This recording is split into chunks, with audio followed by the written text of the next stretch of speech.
কিভাবে এমন একটা লো কোয়ালিটির ছবিকে হাই কোয়ালিটিতে কনভার্ট করবেন সেটাই দেখাবো আজকের এই ভিডিওতে। একটা ডিজাইন কতটুকু সুন্দর দেখাবে সেটা অনেক সময় ফটোর কোয়ালিটির উপরই ডিপেন্ড করে।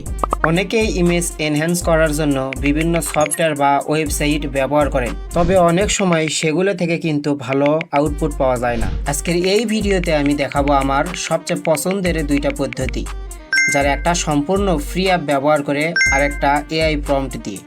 দুইটাই খুব সহজ, তবে কোয়ালিটির দিক থেকে এই দুইটার মধ্যে একটু পার্থক্য আছে। প্রথমে গুগলে গিয়ে আপস্কেল লিখে সার্চ করুন, তারপর প্রথম যে ওয়েবসাইটটা দেখবেন সেখানে ক্লিক করুন।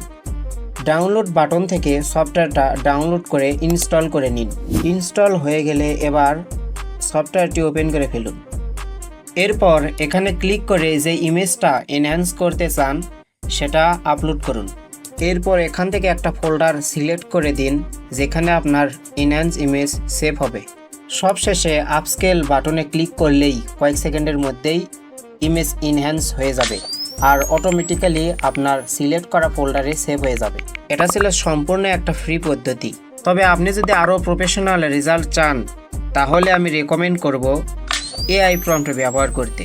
এটার জন্য অবশ্য চ্যাটজিপিটি যথেষ্ট, তবে একটা বিষয় মাথায় রাখবেন, এখানে ইমেজ জেনারেট বা এনহ্যান্স করার জন্য ক্রেডিট লাগে।